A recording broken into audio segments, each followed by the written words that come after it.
Hey guys, it's Angela, and we're going to be doing Pretty Little Liars Season 5, Episode 20, Pretty Isn't the Point.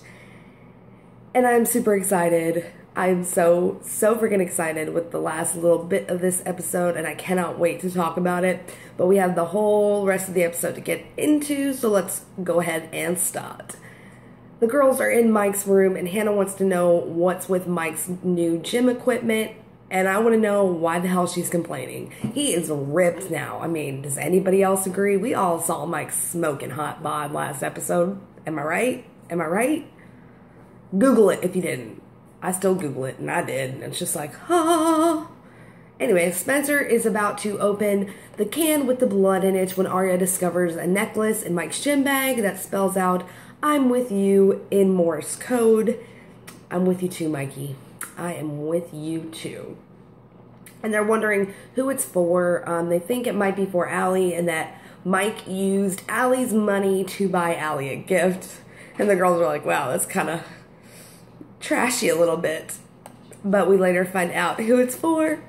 So excited. I'm sorry, I just cannot contain myself. Okay. And Mike shows up in the brew. He is getting 2 coffees. He says they're both for him. But I don't believe him, and Emily doesn't believe him either. And look who we have sauntering on to our TV screens. Why, hey, it's Officer Toby. What up, boo? I miss you. Oh, I miss Toby so much, guys. It's ridiculous.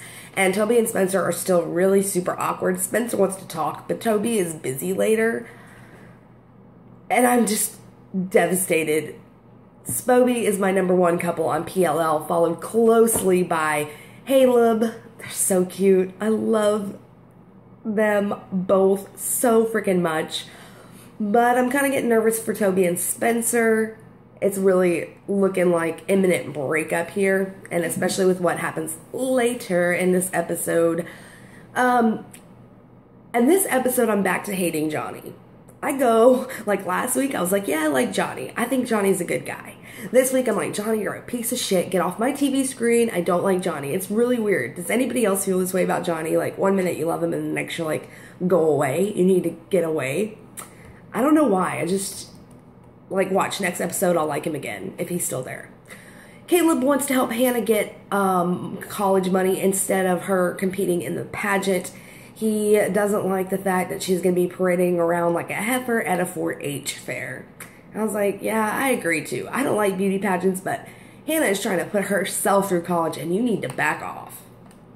Arya is recruiting Andrew to follow Mike to the gym, and Mike storms in on their study session in a rage because Arya was in his room. He goes all Real Housewives and flips the table.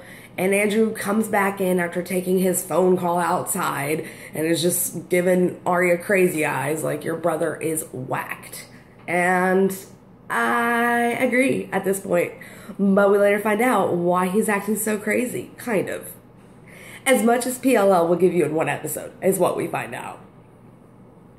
Hannah and the coach are having a meeting, and the coach is telling her she can't just be a pretty face. You know, these girls are training to be in beauty pageants from the time that they can flush the toilet on their own, basically. And Hannah really just got into this just now to get tuition money, and the coach sees it, and kind of Hannah knows it as well because she doesn't know how to respond to all these questions. And the coach asks her what her talent is, and Hannah says she can dance. And she knows she can't dance. And I know I can't dance. I am so like Hannah. We both can't dance. But she has a plan. She is going to text Emily, and they are going to dance their butts off, practicing all weekend. Eric, who is Talia's husband, comes into the brew, and it's kind of awkward between them, but Eric's like, you know what? It's okay. I know about you. Talia told me all about you, and if she wants a one-time fling and experiment, I'm okay with that. And Emily's like, oh, I didn't know we were just an experiment, but okay. Eric tells Emily that, you know, he's okay with her experimenting because he knows that Talia will come home to him at the end of the day, and that he's going to be the one that loves her for a long time. I knew that chick was bad news. And Emily's so stupid for getting involved with a married woman in the first place. First rule about married couples, they never leave their spouse. So don't expect to change Talia. Just saying. Mike is leaving something in a hollow tree behind Mona's house, which we later find out what it is. And Andrew is spying on him and gets cold feet, or is basically just a pussy, and leaves before he can see if anyone comes to pick it up. He thinks someone is coming, that Mike is coming back after he creeps out from the tree and is starting to look around, so that's why he jets. But seriously, Andrew, you're an idiot, okay? Like, Arya would have stayed. Even if she would have been confronted, she would have stayed. What's the worst that can happen? Maybe Mike goes, like, roid rage and kills you.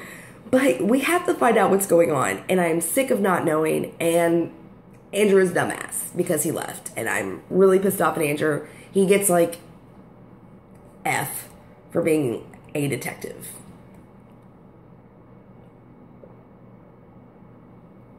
Okay, so the next scene in this episode was pure genius. Emily goes to Ashley and is asking about relationship advice. Yes, Ashley Marin, the worst person to give relationship advice in the history of the universe. And Emily's just chatting her up like, what would you do if you knew you were in a relationship that could never last? Is it okay to date them? No, girl, you need to run. You need to get the hell away from Talia and get the hell out of there. But no, you go to Ashley and talk to her about it like you're chummy all of a sudden. Undoubtedly, in my opinion, Ashley is the coolest parent. She's more laid back than the other ones, I think. Ella would probably be like number one, but then it's Ashley. And I can see why Emily went to her, but just being in the messy relationship that she was in, I don't think she had the right to give out advice. I might be alone on that opinion, but I do not think that Ashley is the best person to go to for that. And Hannah finds out that Kate the bitch has signed up for the beauty pageant, and she's getting kind of cray. She is really getting focused and driven into beating Kate, into, you know, getting money. But I think it goes more toward getting her father's attention and love back from Kate. And I can't say I blame Hannah here. She's been through so much. And then to top it all off, her dad just doesn't even give a crap about her. You know, like he didn't even know she wanted to go to college and was serious about going to college. And instead is paying Kate's way. That's kind of weird. So Spencer and Johnny are at Hollis, and Johnny sees his paintings hanging in an art gallery, which prompts them to go and steal these paintings back after the gallery owner will not give them back to Johnny. He said somebody found them in a garbage bin and brought them to the gallery to sell, so they're now his property. And Spencer is the one that's wanting to go and steal these paintings back. And when they get there, she's showing Johnny how to pick a lock and, you know, get his paintings off of these pedestals. And they're doing okay. They have one painting left, and Johnny trips the alarm. Nice going, bonehead. I mean, jeez. They go to a gas station, and Officer Toby comes up, and he is wanting to look in the back of Johnny's car. He sees the paintings. He is responding to a call. And Spencer's like, what are you doing, man? Like, what are you doing? Toby's like, I'm doing my job, and you need to butt out. And my validation for Toby really came in this scene because, you know, we've all been wondering, okay, well, what the hell is going on with Toby? Does he care for Spencer? Are they just over? What is going on? And if Spencer wouldn't be such a stupid bitch in this episode, I love Spencer, but she was being stupid. Let's get real. She would have paid attention to what he said to her. Toby told her that she is still on Tanner's radar, and Tanner wants to take advantage of Toby's relationship with Spencer. And he tells her not to give Tanner any more ammo and just walk away. She just needs to walk away. Because Tanner, as we all know, is going to pry and pick at things. And she's really good at it. I mean, she hasn't really gotten answers that we know of yet. I do believe she has some answers, But Spencer just needs to listen to Toby. Like, Toby is trying to protect her. Go figure, right? Everybody's protecting Spencer on the freaking show. Melissa's protecting Spencer. Toby's protecting Spencer. Peter's protecting Spencer. I mean, freaking everybody. But she just doesn't care. Like, she wants the... I don't know if this would make sense, but she wants instant gratification. She wants to be able to talk to Toby. She wants things to be normal with him. But he's a cop now, and she's got to understand that he has boundaries, and his job is obligating him to, you know, take a step back from her if she doesn't want secrets found out. I mean, she doesn't understand it, and I think she's being so ridiculous here. And if she doesn't stop, they're definitely breaking up for sure. So Arya heads over to Mona's to snoop in a tree that Mike hid something in. And she might as well, like, bring an army with her for as loud as she is. She doesn't give two shits. I mean, she walks right up on Mona's front lawn. Like, you know, Mrs. Vanderwall's just sitting inside with her bowl of Cheetos, watching her DVR, and Arya's just like stampeding through the grass, not caring about being quiet. I'm just like, Arya, what are you doing? You want Mrs. Vanderwall to come out and see you? Like, what is going on? And Ashley calls Caleb to check on Hannah's progress, and which brings me to my next point. How hard were Ashley Benzo and Shay Mitchell working it in this episode? They were getting it. I mean, holy damn. Ashley, Hannah gets told she's not pageant material. And I'm like, who is this bitch to tell Hannah? I mean, she is beautiful, and she is obviously wanting it, like wanting to win the money. But the coach tells her that Hannah doesn't have what it takes to go the distance, and Emily does. And the coach quits on Hannah. She says that Hannah might need the money, but she doesn't want it. And Hannah overhears the conversation that the coach is having with Emily, and she gets really, really pissed at Em. So Arya finds Mike's blood in a tree, and Mike just pops up out of nowhere and demands this blood. And oh yeah, he tells her it's Mona's blood. I'm like, what the hell is going on? Like, is a theory that's been floating around that Mona was drawing her blood going to be proven true? Oh yes, it is, guys. It's totally 100% true. And the blood vial smashes. And then A sends Hannah a lovely message when she's down in the dumps, as only A can do, that says Kate won't win the pageant, but she's already won your daddy's heart. Okay, so I don't care who A is at this point. It could be anybody, and it could be Caleb. Let's just throw that out there, okay? Because I really love Caleb. But that was a low blow dickhead move, eh? I mean, really, come on now. Emily says she will compete in the pageant and win the money for Hannah.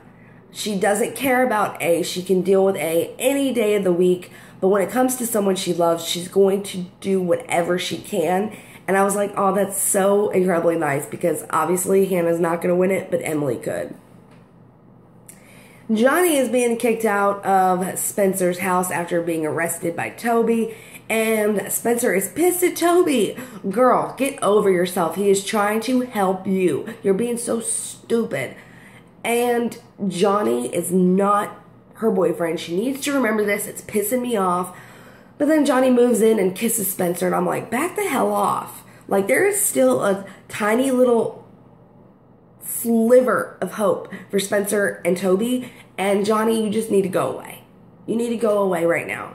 And get the hell off my TV screen. And get Spoby back together. Arya is freaked out and running into her house screaming for her dad, who is nowhere to be found. Go figure, because the parents are always MIA. And Mike comes in wanting to explain everything to her. He tells her that the night before Thanksgiving, he went over to Mona's and surprised her. And she was on the phone with Leslie. And this is when Leslie heard, you know, the confrontation between Mike and Mona. And Mona is just drawing her own blood and putting it in her little refrigerator. And then she finally comes to clean to Mike, and she says that she has been given a chance to make things right for the girls. I think this is true because, I mean, she was A in the beginning, and I think if she has a chance to help them out in any way right now, she'll take it because, you know, I do think she felt remorseful and wanted to help them. I don't know. Some of you might think that Mona was still bad, is still bad, and, you know, she didn't really care about them at any point, but I think she's turned over a new leaf before Thanksgiving, because I'm not sure if she's still alive. She wants to expose A, and A wants Allie in jail, so if Mona makes Allie look guilty for her own murder, Mona can hopefully find out who A is. And I really like this plan a lot, and so did Mona, but evidently it might not have worked because Mike doesn't think Mona is safe anymore. They were supposed to meet several times, but she never showed up. And that's the reason why he went to see Allie in jail, was because he was wondering, you know, did she hear anything about this? Maybe A double-crossed them and killed her. But here's my question. Okay, yes, that explained things with Mike, but why was Mike meeting with Cyrus? Like, how does that play into anything? And what was he giving Cyrus? Money? Maybe to help Mona? I'm not sure where the Cyrus connection comes into play. And he tells Arya that all he had of Mona was her blood, and he's like crying and tearful, you know, kind of upset that something might genuinely be wrong with Mona right now. And I'm like, oh, that's so sweet. And then you think that he's crying because the blood vial broke and that was all that he had of Mona. And I was like, that's kind of freaking creepy. Like, why don't you just wear it around your neck? Oh, my battery just died on my computer. And all my notes were on my computer. So I think that's the whole episode. I mean, that was like the main scene with, you know, Mike coming clean and telling Arya what was going on, and I was so excited because we haven't been getting any answers, and granted we only got answers in the last 10 minutes of this episode, but I think it's going to set the tone for the rest of the season. I really hope it does. I hope we get more answers in each episode, and like, I know each episode is not going to be answer after answer after answer, but I hope we get a big answer like we got tonight in each episode to help piece things together. Because if things are to be true, we are getting a big A reveal at the end of season 5 in Welcome to the Dollhouse. I was just hoping to meet second in command. I didn't know we would meet Uber A or Big A this early on. What did you guys think? Did you guys have any idea? I mean, I know Keegan Allen said it, but Marlene King said season 6. So maybe they're just going to like show A at the very end of season 5, and then in season 6 they'll do some explaining after we wait for like months and months to like, you know, see what's going on and like theorize it to death on the interwebs. I don't know. I'm just really excited. I cannot wait. It looks like such an amazing reveal with all the creepy dolls. And next week's episode doesn't look half bad either. And then at the very end of this week's episode, we did get an ending A scene where they were going into Mike's bedroom and looking through his gym bag, and then they took one of his weights and lifted it, and then they had a wrench. So they're gonna loosen something up, and I think they're gonna target Mike now. But I was wondering, what do you guys think about this? Could Black Hoodie in the end scene been Mona? Or do you guys think it was A? Like, could they have been looking for the necklace? Do you guys think Mona is still alive, or do you think A double-crossed her and killed her? That's another question we have to ask of ourselves. If Mona's alive, where is she? You know, why hasn't she been meeting Mike of all people? If she's dead, who killed her? Like, why would A kill her? I don't know, maybe they figured out her plan, but I don't know. That's the mystery of Pretty Little Liars, and it's driving me nuts. It's also driving my sister nuts. She just started watching in season 4 finale, and she's like, I'm not sure if I'm going to be watching with you next week because everything is just driving me crazy, and the situation is just unrealistic. But Being a diehard PLL fan like I am, I have to know who A is, but I can't say I blame her one bit because it is getting a little bit crazy. I mean, do you guys agree? Let me know what you think. Let me know if Mona is still alive. Is there any reference to the fact that the Jesus doll was taken from the manger because Jesus was resurrected? So maybe Mona is still alive and she's keeping a really low profile. Maybe she's in with A now and working second in command. Not like, you know, targeting the girls, but like trying to have an in with A. So she's having to do A-ish behaviors. Do we think there's going to be a death in this part of the season? They are awfully. I'm all over the place tonight, guys. I'm sorry. They are like really working hard to make it look like there might be a death or somebody's going to get seriously injured. And all I have to say is, if it is Mike, please let him be laying in that hospital shirtless. I need to see it one more time. I'm sorry. I do. I think that is it for my recap. I'm super excited with the rest of the season and how it's going to be. I've also heard Ren is coming back.